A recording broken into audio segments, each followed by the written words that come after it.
All right, here we go. One, two, three. Game on! Game on! It's gaming time! Excellent! Game on! Game on! It's gaming time! Excellent!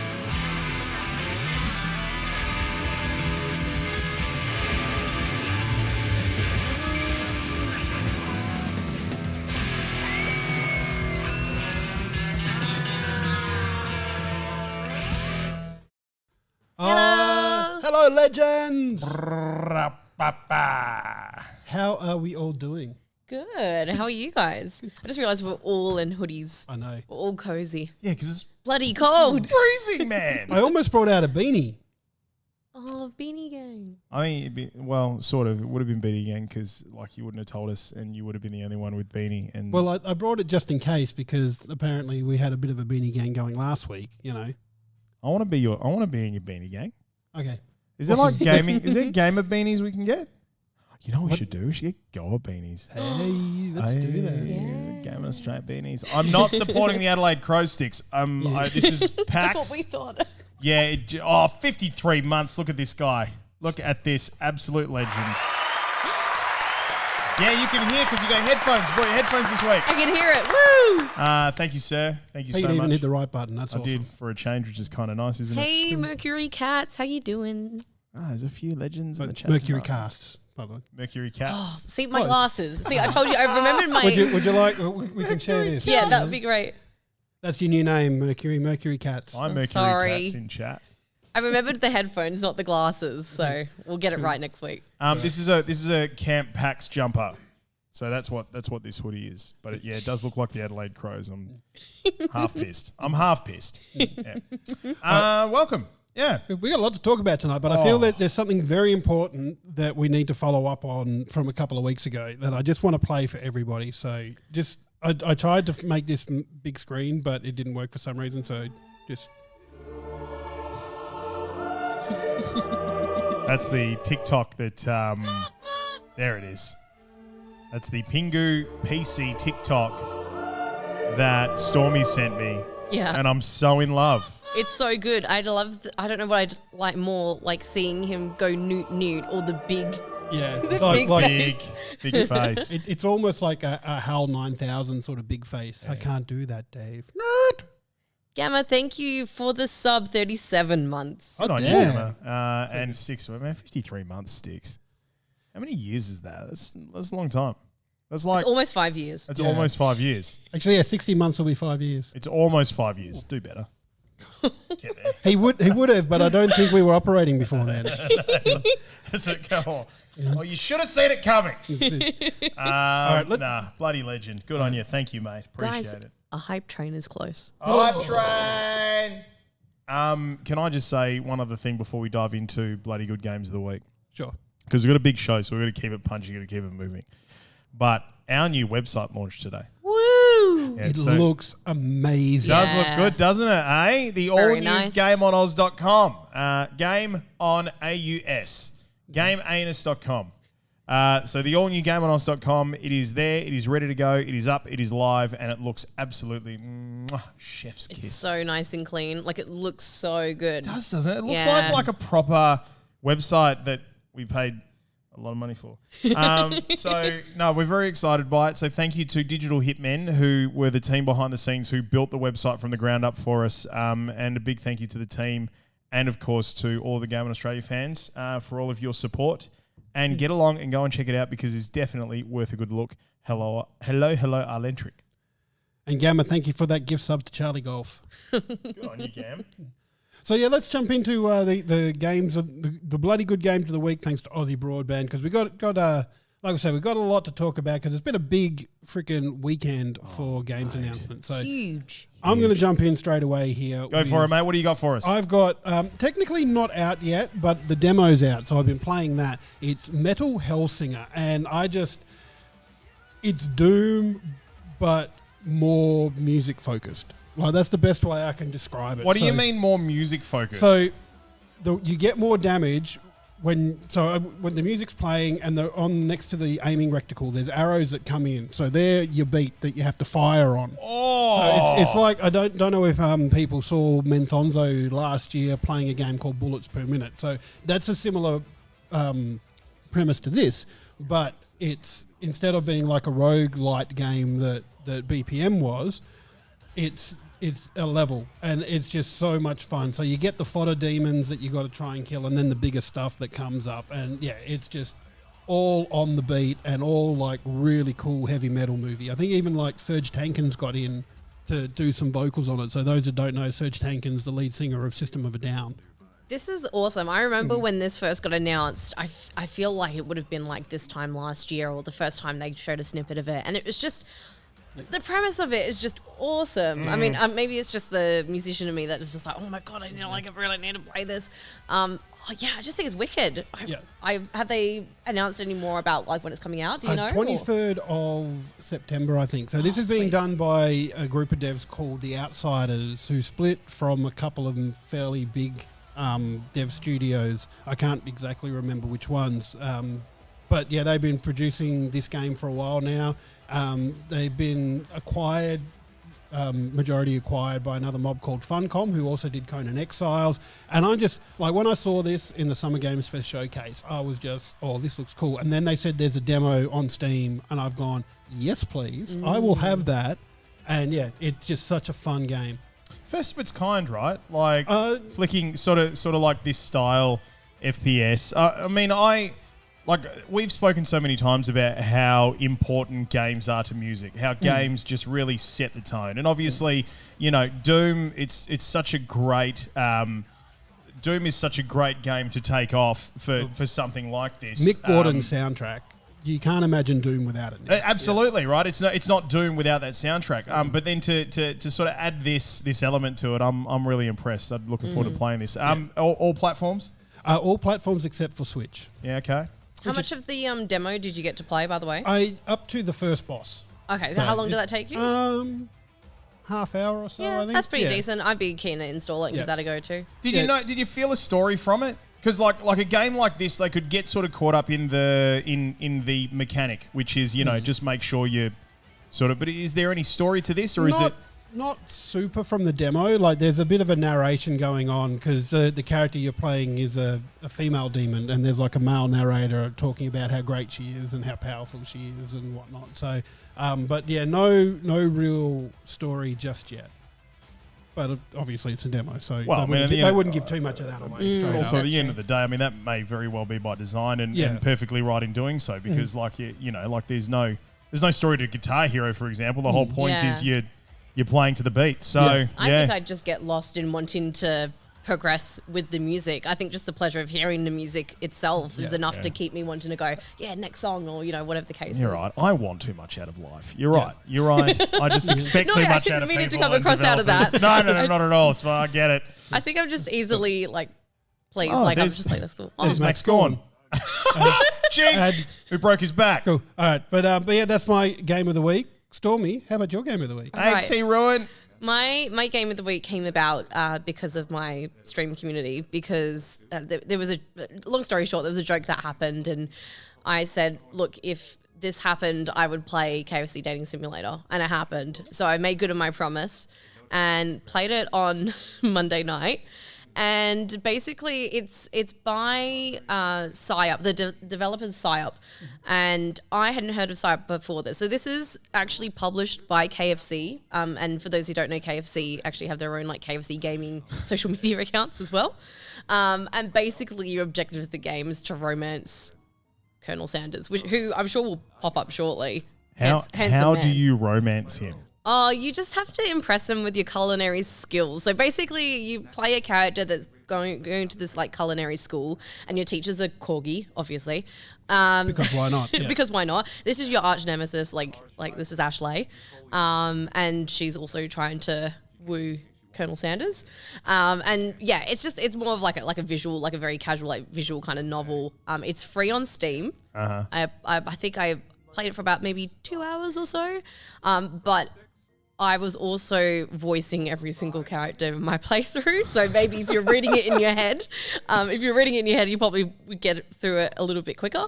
But this is really quite funny. I imagine this is exactly what Colonel Sanders' life would have been like. Just women haven't just even throwing seen him themselves at him. You haven't even seen him yet. I got Like it.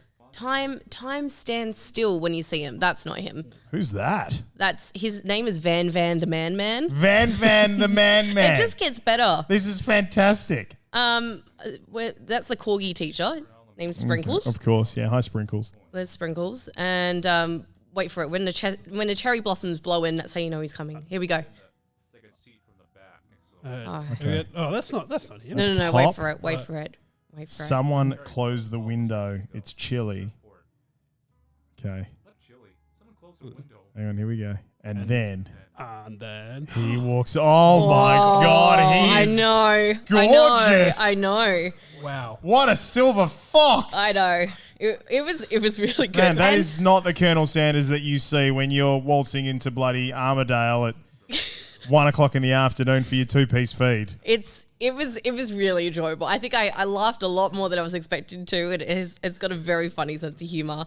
And I found out actually recently, so PsyOp, who has developed this game, announced that they are working with Behavior Inc., who make Dead by Daylight. And they announced last month they are making a dating sim Dead by Daylight game called Hooked on You. That's sick. Which is really funny because I, as a Dead by Daylight player as well, I know a lot of the fans are obsessed with some certain characters, which is a little creepy because they're all killers. Bit of shipping happening. Yeah, there, there's a lot of very. I'm just reading this dialogue. Sweat begins to bead across your brow, and this is actually exactly how I feel when I walk into a KFC. It was so Start good. sweating. It's definitely a lot of fun. A lot of fun to muck around with. Free on Steam. You can't go wrong. But yeah, that was my bloody good game of the week. I had so many laughs. Have KFC with it?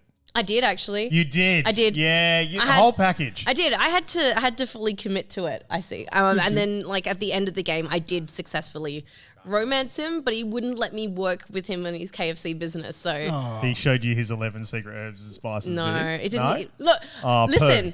What? I thought at some point we're going to have a big old smooch, something, because he took me to his place, whatever. And I went and clicked on a dialogue option, and then it was like, this is not that kind of game. And I was like, Poo! So Pass the wet wipes.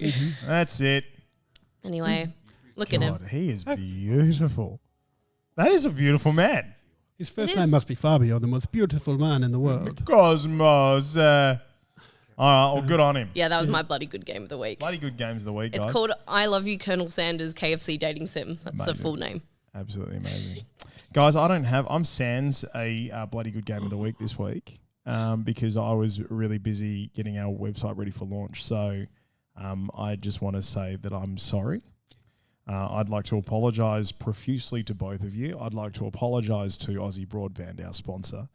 And I would like to apologise to our dear listeners of the podcast and people watching the show right now, to you in particular, DJ Wow. Drifter, who's wandered in just at the right time to see me say, I don't have a bloody good game of the week to talk about. So I'm sorry. I'm sorry, guys. As Stick says, disgraceful. Oh You no, better- I think you better Six come was with- talking about not being able to smooch Colonel Sanders. Well, Yeah. It's they're, both, disgraceful. they're both So kind of that'd be disgraceful. it. Yeah. That'd be it. But I'll do better next week. I promise you guys. I will Bring do. 2 games for next week. Yeah, I will. Yeah, you got to Okay. make it up now. That's my homework. Gladly make it up. Let's flip through and thank you Aussie Broadband for supporting us for Bloody Good Game of the Week. Bloody Good Broadband, as always, because we have got a big week of showcases to get through. Oh my don't we? God. Yep. Jiminy Jillikers. All right. Where do we even start? Well, let's start off with general impressions because we've had the Summer Games Fest showcase. We've had Xbox showcase. We've had Capcom showcase. We've had Epic Games showcase. Netflix did their Geeked Week.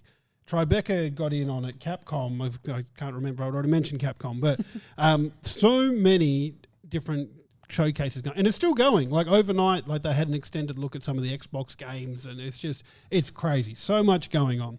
How are people feeling about it? Are we worn out? Or what's general impressions? Well, I I mean, I think Raven Skies just said it all, and thank you, because I decided I was going to wear something fitting today. I'm wearing my umbrella jacket because I was excited for the Capcom showcase, because obviously any like more Resident Evil is always good news to me. So with Resident Evil, there was quite a few announcements. So obviously Resident Evil 4 remake, exciting, but they had a lot of news about Resident Evil Village and the DLC that they have for it. So with the Mercenaries, which they've introduced in the Capcom showcase here, you could play as Chris and Heisenberg and Lady D. Lady D! I'm really disappointed that her first name's not Lady. Like, it was like the thing. Like, That's a really good point. I thought her first name was Lady. no, it's No. Asina or Aline. Somewhere. Hang on, let's go Alcina. there. Zabina. Hang on. Here we go. Was it? Alcina. Alcina. Yeah. Can you go back one more, by the way? Just I love his Heisenberg name too. is Carl. Carl His name is Heisenberg. Carl. I don't even care if it's spelled with a K. What a crap name, Carl. Hello, Carl. Imagine him walking in and somebody saying to him, No mate, one we're going to go and calls him kill Carl. a heap of people. I know your names, we're going to call you Heisenberg, because telling you to go and kill a heap of people that we need to go and kill and then saying, Carl, can you please do that, is a shit way to go about this. So we'll call you Heisenberg. Could be worse. It could be Chad. That's a very good point. I'm so excited for this Mercenaries mode, because becoming Lady D, like, to be stepped on or not to be stepped on? Like, this is the question. Are you do you become the one stepped on, and do you step on the people? It's really, really fun. You got to have Exciting. a go. You got to have the Lady best D, of both yeah. worlds, and that's Yep. what they've done with Mercenaries. Now, this here is the DLC called Shadows of Rose, which is based on Ethan Winter's daughter. Very, very exciting, because she does have some kind of powers that they're hinting at here. I won't go into too much just in case you haven't played it, because you're like, why does she have powers? But you can see here, which always makes me sad, she's wearing a dad's jacket. Hang on a sec. Wait a minute. So this is DLC. Okay, so I haven't played through the whole game, Village, yet. You mean to tell me she lives? Maybe, but there's more to it than meets the eye. God, okay. Yeah, no. Well, it's interesting, right? Because, and I'm going to get into this in a second, because obviously her DLC story is played in third person, and obviously Village is all first person. Yeah. So they also announced as well at the same time, which I think will come afterwards, they're actually doing the whole of Village in third person mode, which is really interesting. Why is that interesting to you? Well, like 7 and 8 for me, like going from third to first, from like the older Resident Evil games to first person. First person, I feel like for me is definitely more scary, because you are in the brain of that one person. Yeah. So I'm interested to see how, and I'll get to this in a minute because there was just so many announcements. I'll get to why, like, I guess.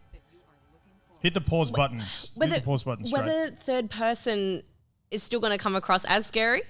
And I guess like the whole experience would be quite different, but it's definitely something I'm interested to see as to why they made that decision. I get what you mean. The scare, like the horror element takes on a different style, because I like when you are in the face of someone, like when you peek around a corner and there's Lady D and she's coming straight for you, there's no buffer in between. Yeah, like, exactly. I get that. Whereas, but the third person element, like you can still get away with it. Obviously, the setting's great and all of that, but as long as there's the thrill of the chase, I think third person you're still going to be able to get. But I do understand where you're coming from. I don't doubt the horror is still like, I mean, I don't doubt the horror will still be there, because it will be, but there's something about first person that's very limited, obviously, in your point of view, where if you do turn around, you don't know what's next to you. Whereas if you are in third person, you kind of have a little bit more of spatial like awareness, you know? That's how I played all of the third person Resident Evils, so I didn't shit myself too much. Yeah, I mean, obviously 2 and 3 do it really well. Now, Reverse was something that was announced around the time that Village was. It was their online multiplayer mode where you basically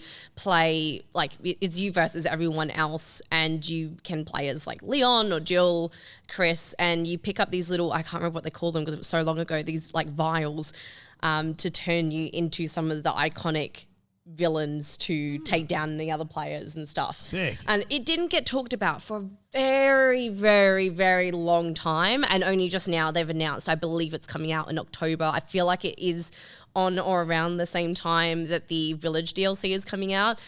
And to top it all off as well, they announced all new gen upgrades for Resident Evil 2, 3, and 7 as well. So Right. if you haven't had your Resident Evil fix already, I think now's a good time to jump You onto go it. and get it. You are going to get it. Well, so that was pretty much a headline from Capcom, right? Yeah. And there were a couple of other things as well, but we too much to get through. But my takeaway from the whole sort of past few days is that great that all of this is happening. How the am I going to play it all? Like that's where the hell am I going to find time? And I've got something to say about Starfield. Starfield, I've just got there's a little rocket that I want to direct at Starfield because I need to have a bit of a chat about it. And there was something else that happened with Starfield that made me piss myself laughing.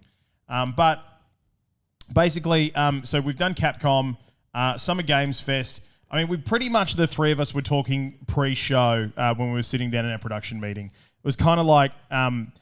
it didn't really show anything new. Like everything that Summer Games Fest was just basically, hey, here's our festival of a whole heap of things we've already sort of trickled out to you. Right? Now, just to clarify, right, like we say they didn't really show anything new AAA-wise, but straight, you said there were some indie games that they showed. Yeah, that was more my thing. So, like, there wasn't a lot of really big AAA new stuff for me. Like, we knew Starfield was coming. The Resident Evil remake stuff is good, but, like, it's not new. It's remakes of a lot of stuff. And I know Stormie's about to smack me over the back of the head for saying I don't know how I just talked about the Capcom showcase without talking about the Resident Evil 4 remake that's coming out next March. And I'm obviously going to get very defensive over these remakes because I feel like they're not just a remake. Like they haven't just re-released it with high def stuff. Well, it's because that's the difference between a remake and a remaster. Yeah. A remaster is just upscaling everything, but a remake is where they build it from the ground up. Yeah, I think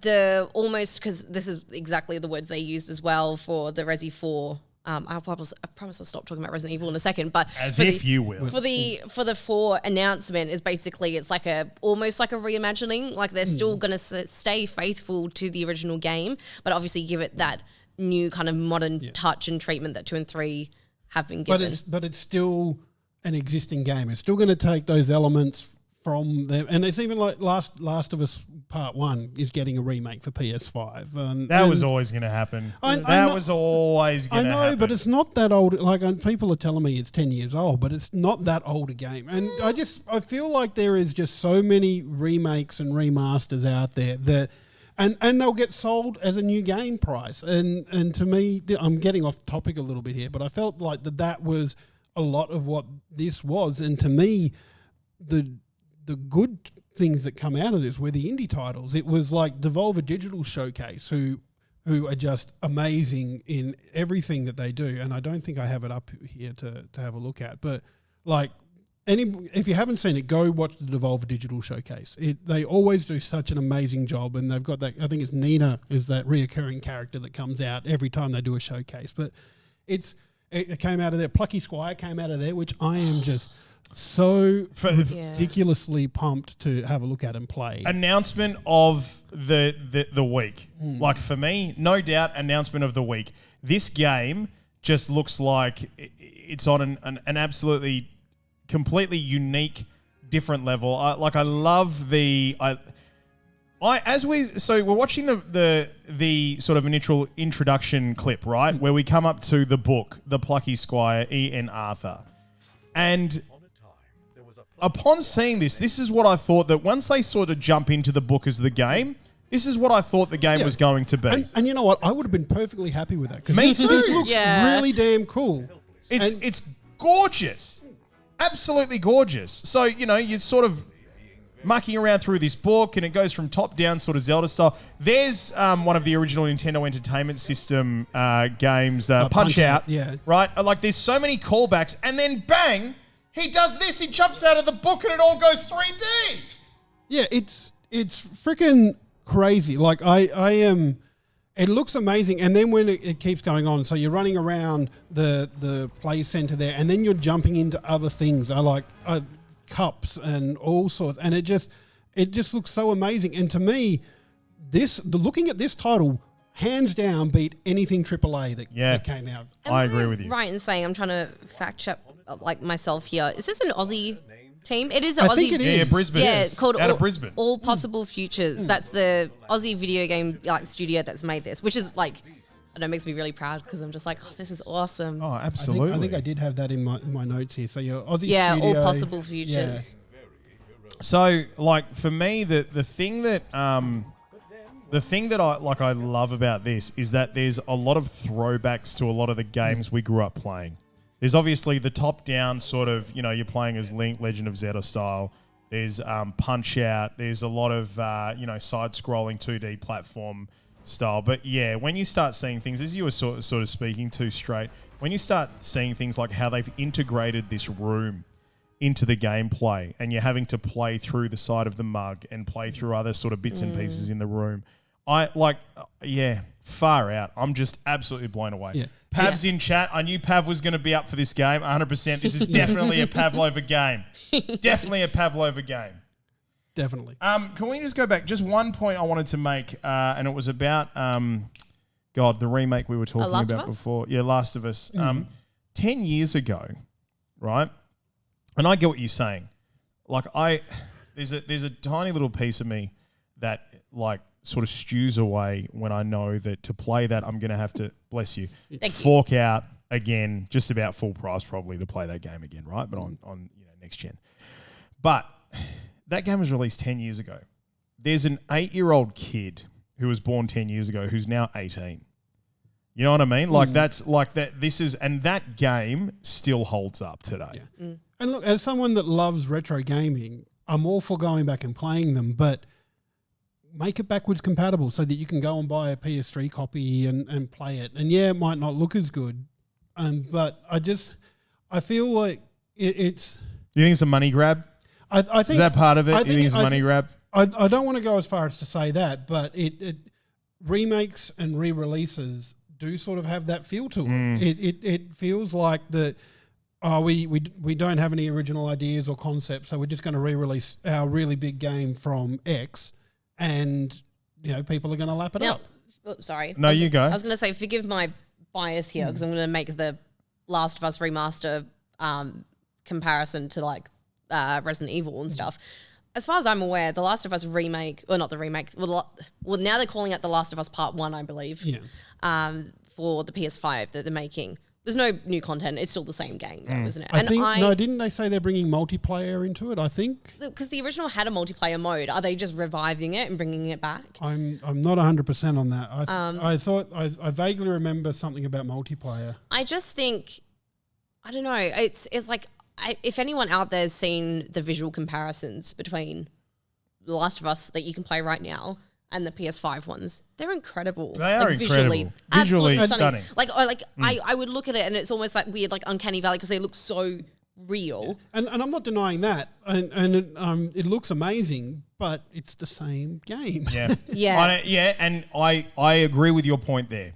For me, one of the best remakes that I was like, I am more than happy to fork out full price for this game was Final Fantasy VII Remake. Because that was different. That wasn't the turn-based combat. That was like the FF15 style combat. Absolutely. Yeah. But not only that, like they took a part of the original game and they expanded it. Yeah. Like they expanded it profusely, unapologetically. They said, we're going to send you into the depths of this area that you remember playing as a kid. And I like that for me, like if we, I don't mind seeing a remake, but I think that's actually the way to go about doing a remake. That's worth it. But I suppose for them, it's like, who are we talking to? Yeah, it's a never-ending argument with pluses and minuses for both sides. That's it. And I guess I'm just getting a little bit tired out from them all. Like I can understand that. I'm a big Star Wars gamer. In the last sort of year, we've had Episode 1 Racer get a release on the Switch, Republic Commando get a release on the Switch, Knights of the Old Republic just got a re-release on the Switch, even with them working on the bigger remastering for the PlayStation. And there are just so many games that they re-release, and credit to these games, they're not being released at full price, but you can bet your bottom dollar that Last of Us Part 1 is going to be. I think it is. Yeah, $125, $100, $125 out of your wallet to play a game that you've played before. Going based off what you said as well, like agreeing with you here, like I feel like when I did play The Last of Us on my PlayStation 4, the graphics and stuff and everything about it still held up really well. And I'm not a big Last of Us fan, like I'll admit it, and I did really enjoy it. But yeah, if it's, I don't know, it's I'm on both sides of the coin here. Like I'm excited to like have them redo it and rejig it with, you know, to be able to perform on the PlayStation 5 and to have the visuals like they do now. But then the other side of it is kind of like what you were saying. It's a whole $125 like brand new game for a game that came out like 10 years ago as well. It's like... And I'm glad for fans of those games, like when you get into play Resident Evil 4 in the newer graphics, it's going to be amazing for you. And I guess maybe it's a little bit of me because I'm not into the whole horror games as well. And it just, Question. If that game was... Last of Us. If The Last of Us was released in today's day and age, like, you know, they released it today, right? And they released it in the realm of all of the other incredible games that we have. Do you think it's still worth $100? You've never played it before. This is the first time you're playing it, the first time you're seeing it. Do you think it's still, as a story and as a game, holds up and is worth $100? I don't know. I've never played it, but from what I've heard, yes. Yes, I would. Yeah. Yeah. Me too. And that's like, therein lies them trying to find the balance because, Christ, it is like it does. It still holds up. It's still got an incredible story. The gameplay is fantastic. Like a lot of these remakes and stuff as well, as somebody who played a lot of them, I think there's got to be someone out there who finds a solution about why do we have to have the remake at this particular price? Can't we find a happy balance in there? Because I'd be more than happy to go, hey, here you go, PlayStation. Here's the $100 that I spent on this game a few years ago, like 10 years ago. I really want to play this on PS5 because I want to play it through all of the new shit. I want to play it through all of the great graphics and stuff like that. I'd be happy to give them $40. I reckon. I'd be able to give them $40. Yep. Maybe even 50. They'd probably push me a little bit. Yeah. Or even if you've got the original disc, if you pay like an upgrade fee or something. Yeah. Because do better. It's really hard. I know. I try and play both sides of the story here because I just think you know there's that whole team that's just gone and made this remake which looks incredible and is like an incredible like example of the talent and the quality of work they put out. You want to pay them appropriately as well. To me, it's a like high up issue because someone at the time has gone, let's greenlight this and do it. But anyway, more games to talk on. Okay. We hit Plucky Squire, Angerfoot and Cult of Lamb for D&D as well, like Devolver Digital. So they basically were like, and you always rely on Devolver Digital to give us a few of the. Here's your left hook. You know what I mean? Like this is something a little bit left of center for you. They have just found their niche in just amazing indie games, and they deliver. Yep, they really deliver so well. Yep. Epic. Did we see much from Epic at all? You had an interesting one for me. I don't know that this was really a great. I don't know, but you've been playing it. PC Building Sim 2. Mate, I am in love with this game because it's got a beta on Epic Game Store at the moment. And as someone that loves building my computers, this is it.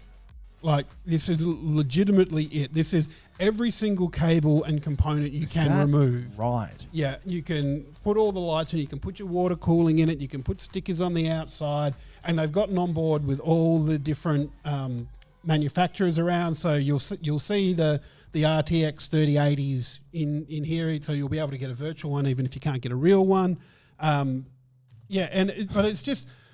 It was just so therapeutic for me. Like you were talking about Power Wash Simulator the other week. This is that for me. Yeah. Like it is just super relaxing. And as an IT guy by trade as well, being able to like plug in a virus scanner and it just scans, finds it and removes it, it's like my dream. Yeah. So good. But I just had so much fun playing the demo to the point where I forgot I was playing a demo and it got to the end and I went, is that all? That's a good feeling though, is when you get to the end and you're like, oh, but I want more because you were saying as well it had a career mode. Yeah, so I was playing the career mode. And A career mode? Yeah, because you're running your own repair shop. Yeah. And basically people give you their computers and say, oh, I need this fixed, or I want a new video card or hard drive, or can you make sure it can run this game, or I've opened too many Pornhub browsers and now I've got a big virus, can you remove that? Stuff like that. So That's what she said. Yeah, exactly. A big virus. But You know what would be cool? This is how we should be buying PCs. What, like- in To parts? customize it yourself. Like, as in you build it in your PC building simulator too, and then at the end you can add to cart. That would be sick. And order the PC. really would. Yeah. Well, I was saying to Straight when I was just in general asking like, oh, what have you been playing this week? And you mentioned playing this. I had a lot of help building my first PC because Charlie Golf had built PCs before. And there's nothing more stressful than trying to click in the parts and stuff because you don't want to muck anything up, especially when you spent so much money on your PC. And I was like, well, I could probably learn quite a bit from actually just playing this demo. And this does look really therapeutic, and- like seeing it all come together. And like when you're plugging in the cables, it highlights where it goes. So if you you want to put in the power cable for a hard drive, you'll click on the hard drive and then it'll say highlight where you plug it in. So you don't have to go searching. It just highlights and says, here you go. That's sick. And yes, sorry, Cardenim, I'm pretty sure it will play Crysis. It should even run Doom if we want to go on another meme. We have a couple of movie-based franchises that we're seeing return to Morbia. Now, that's Lord of the Rings game. Return to Moria. Moria? Yeah, so... I was going to say Morbius. We're not allowed to say that Oh, name. no. No, don't say Morbius. It's Morbin time. Don't. We will will that into existence. Mark my words. Don't do it. It's haunting me everywhere. So this is Return to Moria. So another Lord of the Rings game. So this is essentially mining, right? Like you're going to the looked mines. like a little bit of a resource mining sim and building sim, which seemed quite cool and a bit different for Lord of the Rings because normally it's all about the actiony sort of stuff. But yeah, no, I thought it was pretty cool looking and deserved a bit of a shout out, rather. This is interesting. This is I didn't expect to see visuals Style? like this. Yeah. Yeah, this kind of style. I was expecting to see something a little bit more, I guess, realistic. Not that I'm complaining. I actually like this. This is the thing. Like with a game that's based on a movie. Like I feel like you have to have a shtick. You've got to have something that sort of separates it enough and makes it a game. If that makes sense. And if that's it for this game, I think it looks quite good. That's great. Yeah, for sure. And the other one was Disney Speedstorm. Now this is basically Disney Mario Kart. I haven't seen this. Like, I don't know how the Epic Games Showcase slipped my brain, but this. Yeah. Now we did discuss before. It's hard to, You can't announce a driving game with characters and not compare it to Mario Kart. just like you can't do a fighting game without comparing it to Smash. This is. Look, there's Milan. But this is Mario Kart. Like even the like the visual that we're seeing right now is staring down the barrel backwards as they cross the finish line. Like that's Mario Kart. Like look at the slide and the jet coming out of the back. This is interesting for me, like because it is a blatant rip-off, and it's at some point where do you like even the way that the wheels are turned in at some particular point, like Mario Kart's the one that's introduced that to their racing, where you go through different sections of race levels and your wheels turn upside down and you're basically floating, right? So, like at what point do you kind of go? And it's on Nintendo Switch. Yeah, it's all over this was the part of place. the This was part of the Epic Showcase, but it's coming to pretty much everything. In fact, there's a closed beta on Steam at the moment that I've got it downloaded, but I haven't played it yet. I am surprised Disney hasn't done something like this already. To be honest, Well, knowing it's not a racing game, but it's called Kingdom Hearts. Good one, straight. Yeah, you got me there. No, I think like the Disney fan in me is like, oh my god, look at all these because you imagine. Now I don't know if you guys will remember this game, but I played it a lot. Disney Skate Adventures on the original Xbox. No. That was incredible because you could actually you played like a little mini version of different Disney characters in proper worlds. So you could play in the world of the Lion King, or you could skate around Andy's room and stuff like that. And the thrill of getting to be in those worlds and use your skateboard and do tricks across, like, you know, Andy's bed and his toys and stuff was so fun. And like for me, I'm looking at this and I'm like, oh my God, they've got so much content, like in terms of movies and stuff to muck around with, in terms of races. You see tracks. the doors in this shot. That's Monsters Inc. Yeah. Right. And I saw Pirates of the Caribbean one. Yeah, Like, yeah. it's just awesome. Like, they've got so much to play around with. Again, like, I'm so surprised they haven't done this already. But yeah, it's got. I'd play it. It's Mario Kart. Yeah, I can't look past the fact that it's Mario Kart. Would that put you off from playing it though? Yeah, because I feel like I've played it. Well, like, if that makes sense. but Like, see, it's not. It's not enough for me to. Like, to play as Mickey Mouse, it's not enough for Not me even to for go. the tracks. Look, they've got these little rails you can go on. I don't know. I reckon this is going to be free to play just quietly. You reckon? Yep. Do you think so? I think there'll be stuff to pay to watch. If it is free to play, then yeah, I reckon it will be like some kind of battle pass or something. I wonder if there's the potential to integrate it into Disney Plus. Like, you know how Netflix has released their own games, and they did Geek Week. Yep. Yeah, maybe. I don't know. It's interesting. Very interesting. Very interesting. Anyway, Johnny Depp and Amber Heard. Wow, what a case, right? Woo. Amazing. That's- He was a Disney character. Why do you look at me like that? The look you just gave me. I'm not touching that one. No, you can keep that one. But yeah, so that was some of the Where's all epic the rum? showcase. Yeah. Yeah. Where's all the rum gone? But then, of course, there's the big showcase that we haven't spoken about yet. The Save this for last? Xbox Bethesda one. Yeah, And good God. I'm going to kick this one out. And I did see earlier, actually, in chat, Charlie Golf said the Xbox Bethesda showcase just highlighted how good a value Games Pass is. Oh, mate, Do you agree? 100%. Yeah, I I completely absolutely agree. wholeheartedly agree. I saw a vid of Nick Boy from the Back Pocket team, and like he was doing a reaction video to Hollow Knight Silk Song. Yeah. Which, I mean, all of us, fuck yeah. Please, more Hollow Knight. I can't wait to see Pav pop up in chat. Hollow Knight? Hollow Knight, what? And so, you know, Hollow Knight Silk Song. And then, now was it, there he is. Did someone say Hollow Knight? You legend.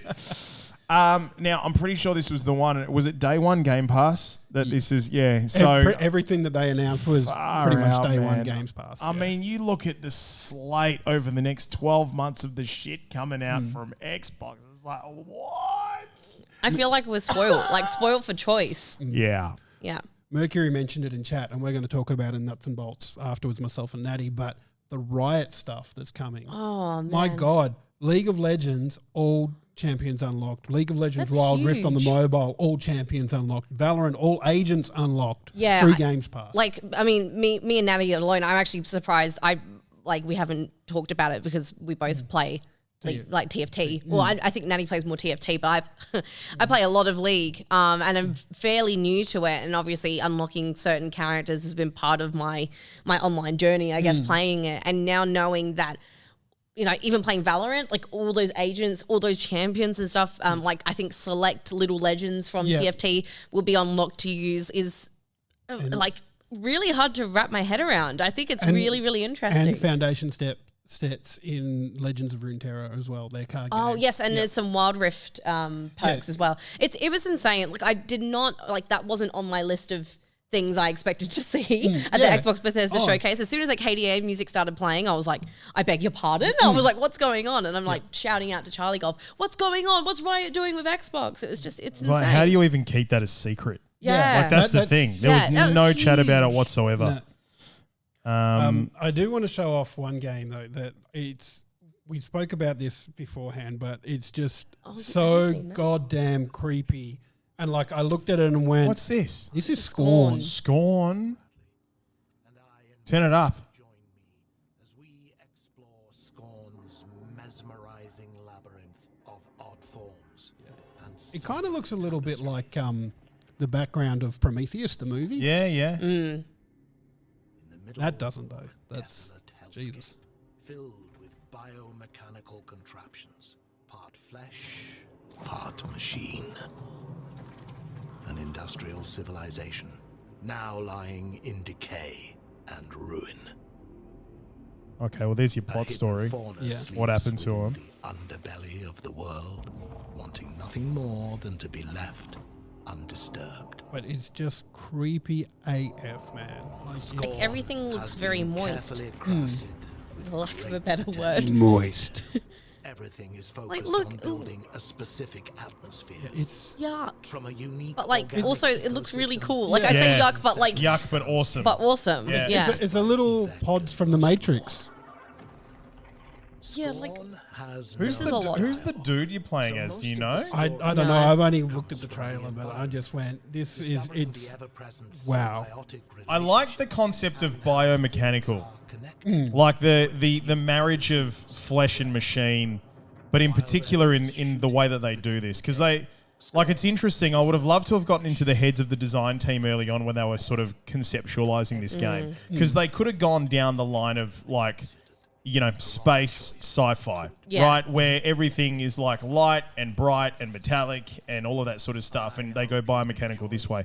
I like the way that they've done this. I like the fact is that they've gone definitely- scary. definitely more flesh than machine, which I think is Yeah. really fascinating. And obviously, like, I think it does its job as well, marketing wise as well, because even though what is that? Yeah, exactly. What was that big head? Even though I hadn't heard of this game before and I saw glimpses of it, I still remembered like going, oh, do you remember that really like creepy, gross, like just like visually, it's just Yeah. gonna stick in your mind. So I think this is incredibly fascinating. Yeah. But yeah, Bethonzo was talking about the Riot and Xbox, like the Game Pass perks and stuff.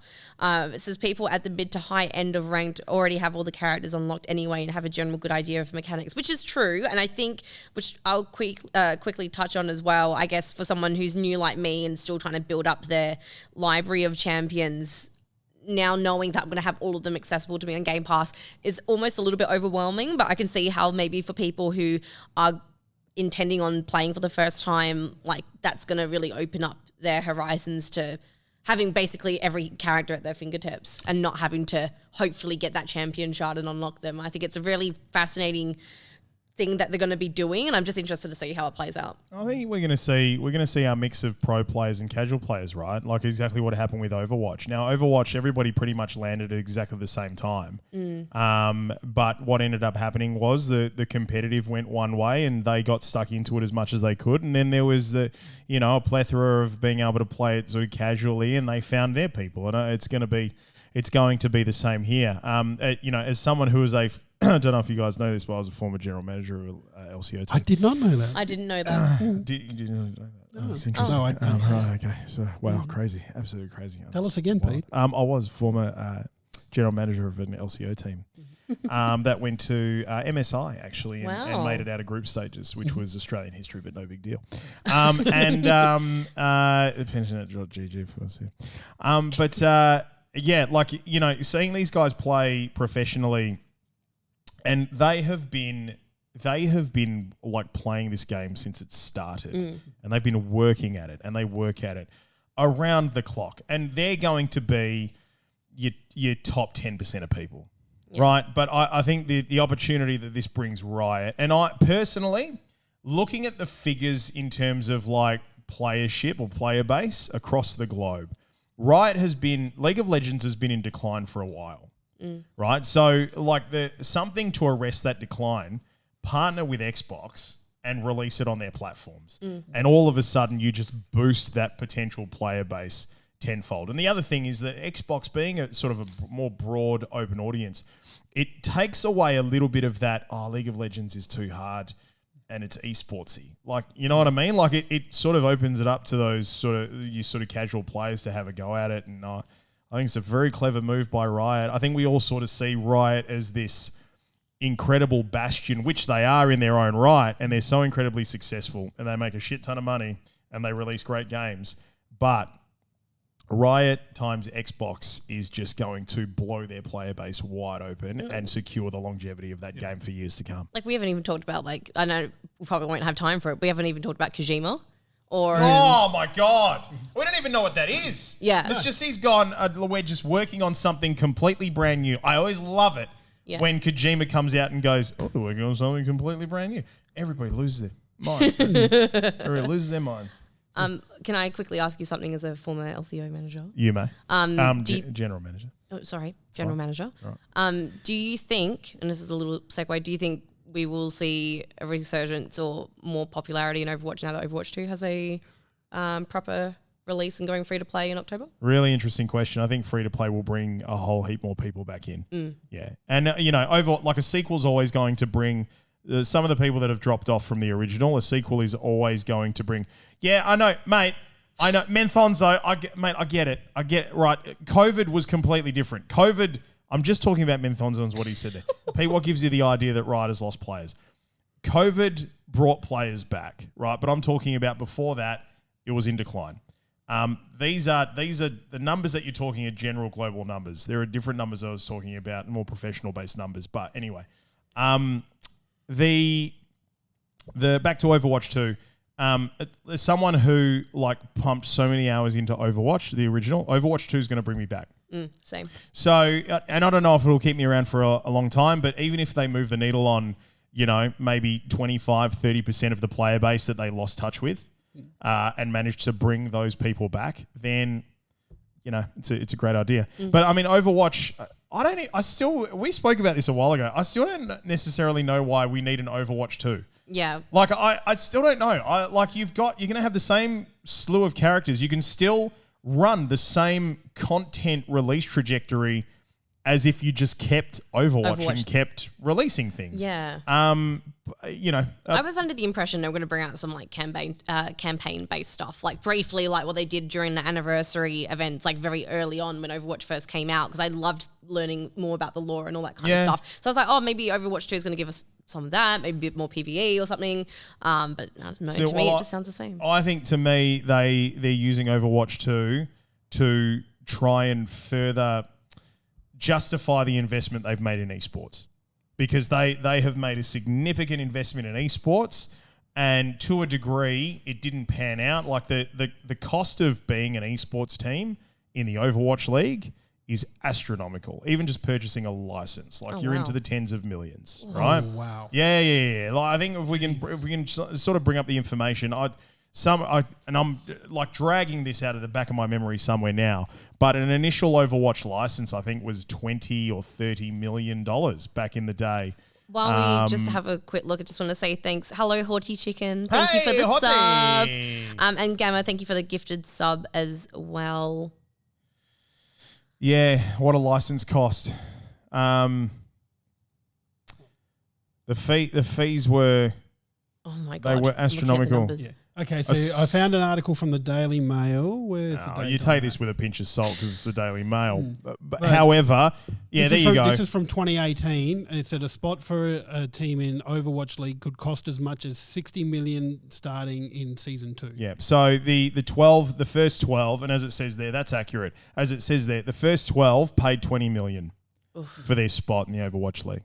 So, like Overwatch 2, maybe it's the fact that it's got the number 2 there. I mean, we've seen so many iterations of Destiny. Essentially, we're up to Destiny 77, right? But because they haven't put a number in front of it, there's probably that sort of deep subconscious that doesn't necessarily notice. It's the difference in, I find that MMOs are the same, because if you release expansions to MMOs and nobody blinks an eyelid. It's like SWTOR's up to 7 or 8 now. God knows what World of Warcraft is up to now with Dragonflight getting announced. It's all right. Menthonzo will tell you. Yeah, I'm sure he will. But Destiny sort of fits more into that area, I feel. So when they release new stuff, it's an expansion rather than a 2, although Destiny did get Destiny 2, but I feel like the first Destiny just flopped. Is Destiny a side-scrolling platformer? What is it again? Is it a MMORPG? Is it what is it? Puzzle game. It's a dating sim. It's a dating simulator. That's what it is. It's a dating sim. You had to date Lance Reddick. Oh no, Cade 6. Okay. He is gorgeous, by the way, and I'm still sad he died. Spoiler alert! Spoiler alert! There we go. There's sticks. There's sticks, hang on. There's sticks. Oh, We yeah. know how to push buttons on this show. Like with Pav, you mentioned Hollow Knight. With sticks, you call Destiny anything but what it is. It's not even Pete. It's Peter. Peter. If you want 54 months. Hold on, I'll be back in a second. I love Destiny so much. But Is Charlie Golf here? Charlie Golf!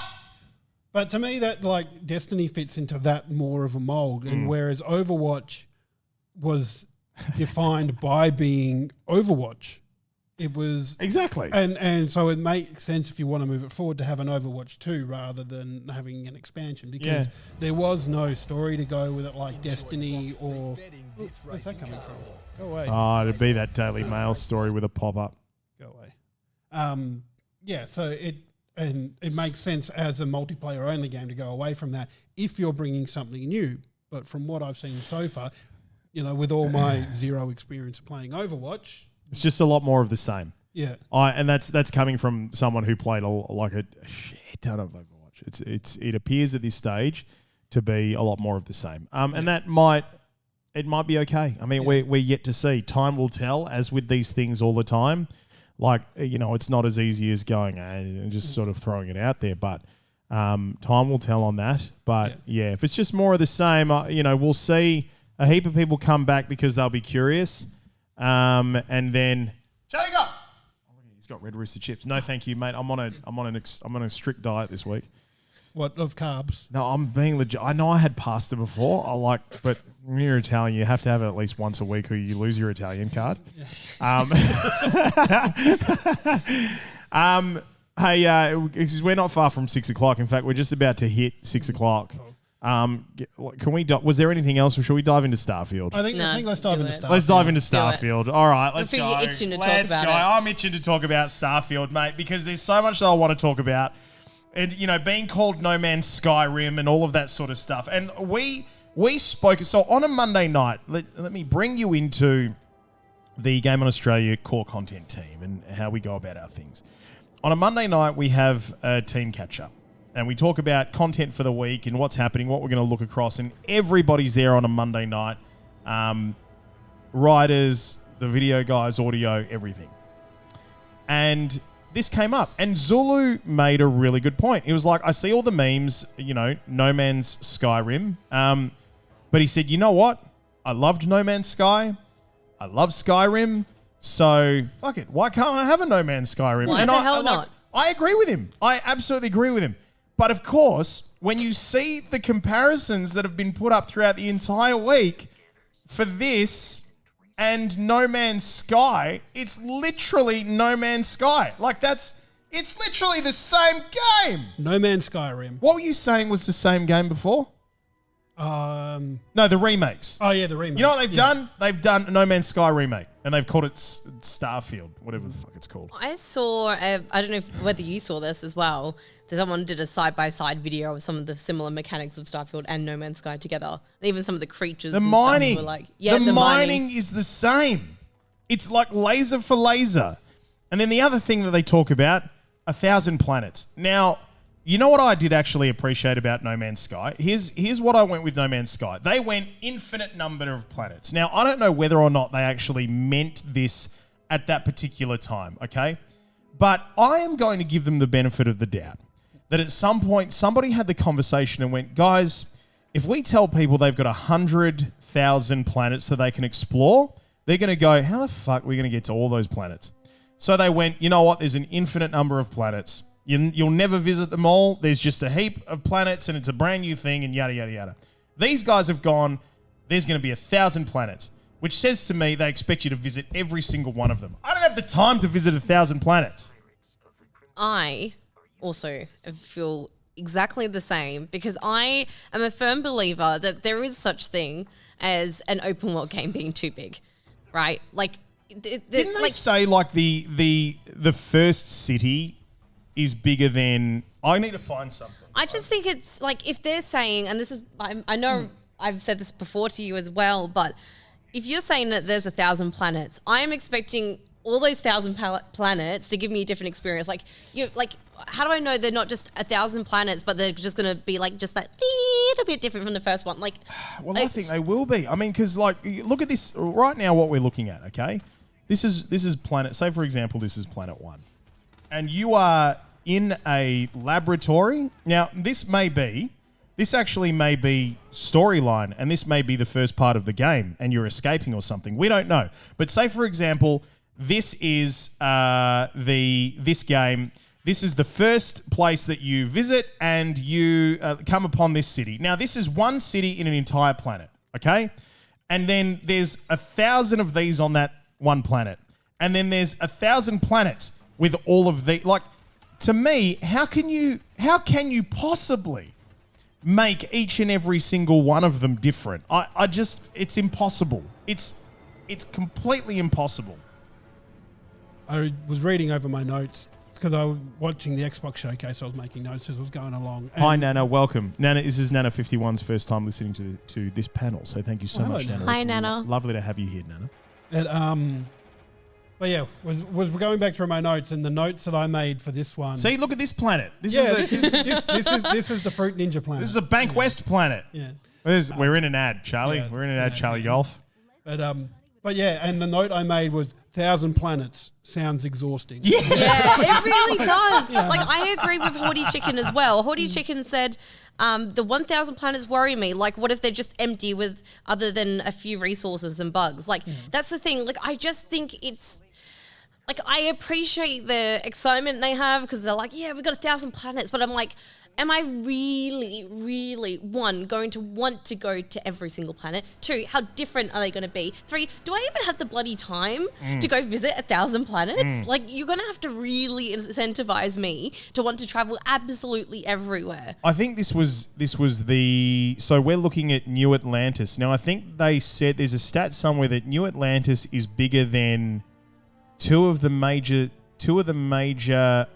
cities in Skyrim put together, like, or 2 of the major regions in Skyrim. Now, if New Atlantis itself is that big, then extrapolate that. And I kind of go, like, 1,000 planets is great, but that's not your selling point here. Like, the person that's going to get enjoyment out of the game is the person who's going to enjoy building their ships and building out their avatar and mining. Like, this for me is, I hope you guys have made, if they've made the experience that good that you don't have to leave the first planet, they've won. They've created a good game. Yeah. I think the second you have to leave the first planet to visit the other 999, I think the game's fallen over. Like, as long as it's just not like fetch quests. Like, What's like, fetch quest? Or just it's like, I need you to go Oh, get right, this okay. thing for me. Yeah. Please come bring it back. And Yeah, I'm like, I thought that was another game from Summer Games Fest. oh no. all those like RPG games go, oh, adventurer, you are so strong. Go kill me 10 little piglets so we can do something. You know. And then come back and I'll give you a Yeah, reward or that's something. it, Like, yeah. it's just, Thanks for sending me that video, Sticks. Yeah, that's the comparison video. oh, yes. This was the other thing, right? So Oh. this is the other thing that people are getting hung up on. Oh, God bless the gaming community. They give us so God much bless, to talk God about. bless the internet. So this is from IGN, and it said Todd Howard, one of the head honchos behind Starfield.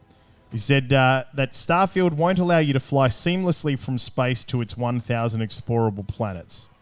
He's saying the feature is really just not that important to the player to justify the engineering work involved. Okay. I can get that. No, I can get behind that. Oh, I love this. There's tension here between you two. Wonderful. Okay, Straight, you may begin. So what I'm picturing this as is you'll fly up. I don't know if you'll fly up off the planet or you'll end up in space somehow and you'll be able to fly around the planet. But when it comes to getting to another planet, it will just go into like hyperspace or something like that, and Yep. you'll be there. And I'm all right for that because space is fucking big. All right? It's so big, and I big. I don't like, and filling that space, like I've been playing Chorus a bit recently, which is another flight game, and it reminded me a lot of Starlink Battle for Atlas, if you remember that sort of Toys to Life. Yeah. And going between the planets, you had to fly between them, and you just had this extra boost of speed that you had, but you still had to pay attention to get between them. But I would rather just throw me up a loading screen and say, cool, you're at the next planet. Go on, Stormy. Well, I just think, based on what they showed us for this game and the amount of customization that you can have with your ship and all the different components and the way you can kit it out and customize it, you're telling me that I can't even fly it properly to the next planet? Now, I don't mind having little fast travel points. I don't mind going into hyperspace, but please just let me fly the goddamn ship. Like, if I put so much effort into making it my own unique little ship, let me fly it. That's a really good point. I'll cop that sweet. And hello to Sassless, Truck Simulator Space Edition. I like it. And Rogue Kitty Cat reminds me of Mass Effect. I mean, don't say that too loud because like people will see that and then they'll tweet it and then it'll end up on Reddit and then that's it. We'll see more comparisons between Mass Effect and this game. That's what we're going to spend the rest of the time. I hate flying, so I'm down with not flying. Good on you, Rogue. Listen, I think... Good on you for being honest. I like that. Like I said, I try to be on both sides of the coin. I think, if there is really 1,000 planets, there needs to be an easy way to navigate through that. But if I want to fly my cool ship, my cool spaceship, let me fly the ship. Please, just a little bit. What I would kind of envisage is that the planet, and I kind of hope there is that transition from atmosphere to outer space around the planet. And then No Man's Sky did it. Yeah. Yeah, and there are lots of games that do it. So, but the transitioning from planet to planet is where I want it. And yes, I love how much customization you can have into your ship. Like I really love that. And you're right that it would be a real shame if you can't use that. Do you think there's thought behind this about we're going to make a game so big and so grand that we're not going to let people play another game? God, I hope not. I'm still sticking to my first initial core point here about this game. I think there is such a thing as a game being too big, and I feel like this is going to prove that point so much more. Because to me, I'm looking at this, and as much as part of me is excited because I like the concept of No Man's Skyrim, this already seems too overwhelming. Like, this is a lot. Yeah, there is something to be said for overwhelming, isn't there? I mean, there is a point where we go from, like, as we say at Goa, like it's okay to just play, to you've got to make a career out of this to actually play it to its full potential, I guess. And yeah, God. Chatbox reviews. 3 months after launch, 1,000 planets won't be enough. You reckon? Chatterbox? It depends. Christ. It depends on a couple of things for me. One is if there is an end game and sort of multiplayer, so you can run into other people on the planets, because you can build your own bases. And if there are a shit ton of people building a shit ton of bases, 1,000 planets aren't going to be enough if you can see them all. Is this single player? As far as I'm aware, but I don't know what sort of interaction. Yeah, but look at us, mate. We're 8 billion people, like, on a planet. You know what I mean? Like if we're going to actually, like, build, if we're going to talk about this as in terms of like a career simulator, right? Like, and you're going to build things out. We've got a planet to colonize first. Like, you've landed on this one planet, it's just you. You've got to colonize. You have to find a mate, and I don't know how you're going to do that because Jesus Christ, it's just you on the planet. And then you've got to go about, Adam and Eving it until there's 8 billion people on the planet. You can get off the planet. You find Elon Musk in there somewhere who wants to go to Mars. Then Mars is your second planet. You've got to go and colonize that. You've got to keep going. Like, I want to see the exponential graph on that. I think 1,000 planets is plenty. I think it's heaps. I think it's more than enough. I feel tired just talking about it. Oh, man, I'm so tired. Like, I'm exhausted. We'll be demanding, where is the DLC? Need another 1,000 planets more. Chatterbox, you better be here every Wednesday night until this game gets released, and then we have months to play this game, and then we can discuss then. And then we'll see if you're still asking about 1,000 planets 1,000 planets? Christ. We'll see. 1,000 planets. I mean, guys, honestly, I'll just leave you with this one point, and it harkens back to the point that I mentioned before. When No Man's Sky became playable, right, and granted it had a lot of shit that it had to get through, but it redeemed itself. It came back, and it's a wonderful game to play. But people aren't talking about the infinite number of planets on No Man's Sky. No. They're talking about the mechanics. That's right. That's what they're talking about. No one gives a fuck about your 1,000 planets, Todd. Get back in your cave. Build me half a game. Half a game. A third of a game. God, you give me a tenth of the game, it's 100 planets. Jesus Christ. You know they found a supermassive black hole that's half the size of the universe. Did you guys hear about that? Charlie, you would have heard about that. Charlie Goff? Smile and nod, Charlie Golf. Smile and nod, yeah. I'm pretty sure that's what happened. Anyway, whatever. There's that. There's that. Yay, Starfield. Are we done? How many people did we rack up tonight? What did we get to? Guys, 27 viewers tonight. Ew. 27 viewers. Now, if we had 1,000 podcasts, right? 27 viewers, we got a long way to go. This is what I'm talking about. I think we're up to like 250 now. Well, close to that. 250 podcasts. No, 250 podcasts. Woo. But Is there anything else anybody wanted to say? look, I just want to finish on reiterating what I said at the beginning of this segment, where it's just like the AAA games to me aren't the selling point for Summer Games Fest and everything else that's come out. It's all the little indie games. It's like the High on Life game that's being made by the Rick and Morty guys, where all the guns talk and do stupid things, and it's the last case of Benedict Fox, which to me, like, it just looks amazing. This 2D side-scrolling platformer investigative type thing where you've got like a devil in you that comes out and jumps. There was Ereban Shadow Legacy, which looks like a really cool stealth game where you can jump into shadows, and there is just so many of these indie games. And there were a few more I'll shout out. Ravenlock, which was a really cool arty style RPG. Cocoon, which was a puzzle platformer. And then the ones we talked about tonight, the Plucky Squire, Metal Hellsinger, and even like the Teenage Mutant Ninja Turtles Shredder's Revenge. Like Ripper. I can't wait for that. Yeah, we've heard a lot about that already, but seeing that and knowing that there's six player couch co-op multiplayer in that. I really, another one that I hadn't had time to mention that I really like the look of is Lightyear Frontier. That looks right up my alley. That looks really, really cool. Like you're a mechs and you like have a farm. It's like a Space like a farming crafting, sim. Space farming sim. Yeah. So hang on, Starfield? No. Right, okay. Kind of sounds like Starfield. No. I think it is just the one planet though. So that's already more appealing to me. Oh, what was it called again? Frontier. Lightyear Frontier. They did that because it rhymes. That's where they got that name from. Yeah. Oh, this one's cute too. Show it off, yeah, because it is a really cute little game. Now, this is a space game I'm looking forward to. Yeah. Aww. Yeah, look, it's really cute. Sorry, Starfield. I don't give a shit about your 1,000 planets. I'm going to play Lightyear Frontier. Yeah, you get him, girl. This is really cute. I'm going to eat my words later. I don't know. Like, I'm still interested in Starfield, but for me, seeing this just on one planet. Yeah. No Man's Star Crossing. Yep. That's what this is. It's No Man's Star Crossing. There you go. There's your meme for the Yeah, night. look, this is already so much more interesting, I think, to me. I'm going to get absolutely blasted for this by No, somebody. you're not going to get blasted for this because this does look good, but where are all the people? What happened to the people? They were Well, that's killed the by the mystery. machines. The uprising. Okay, so it's Terminator.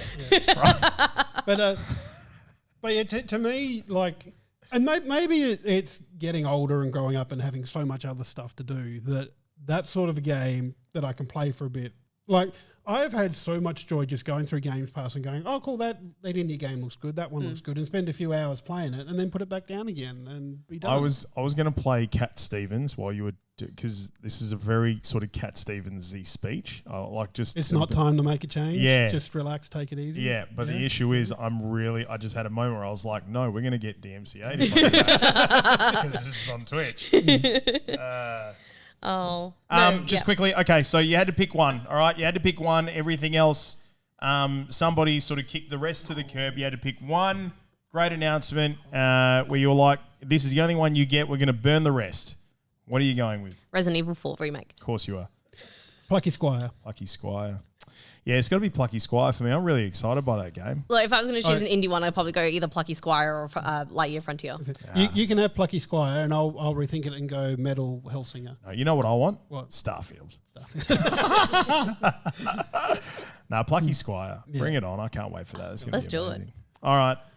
Should we bugger off? Yeah. I think so. Sounds great. Stick Thanks, around for guys. Nuts and Bolts, though. We've got a couple more World of What's Tanks happening to on do. Nuts and Bolts Well, tonight? we're chatting to PP Power again from the Cairns Comets after their win in the ANZ B League Grand Final on Friday night, and also JT from the Scorpions, who who are part of the ANZPL, who won into the grand final on the 25th of June at Fortress Melbourne. So we're going to be talking to them.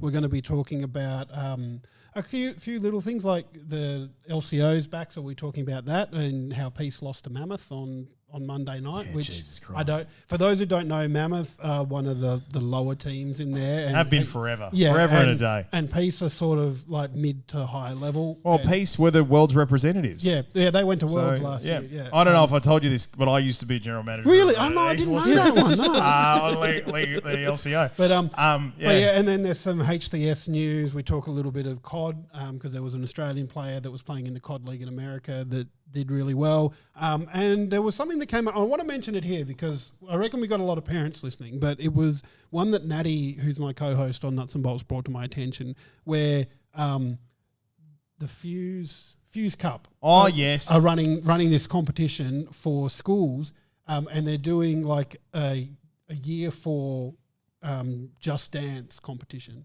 That's sick. Yeah. Oh. So like I the first thing I did, I sent it to my sister who's got a young girl that loves Just Dance, and I sent it to her. I'm not sure what year she in, but would she like this? And yeah, she would, but she's too old for that. But I forwarded it to the school anyway. So yeah.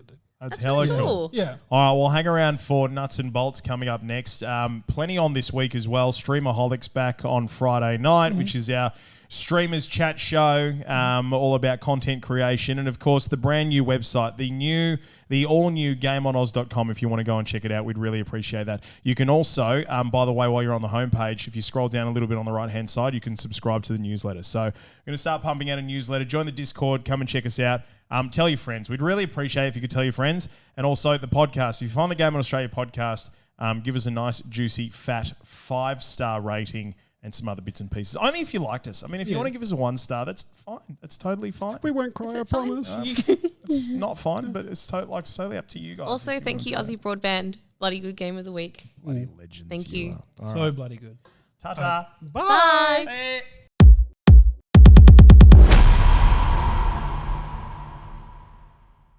Game on, legends! Yes! You have found us. You are here. You are watching our shit. Sorry. No, look, if for some ungodly reason you do really love it, click subscribe.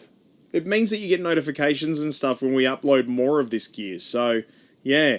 I mean, that's really it. We have a heap of stuff going up all the time, so Yeah. make sure you don't want to miss any of it. I mean, you know, don't. it won't put food on the table. We get that. It's not going to earn you money watching our things. It'll earn us money. We're not even monetized yet. No, we're not. That's how bad it is. But, I don't know, mate. Just do us a solid, I guess. Please. Cheers. Cheers.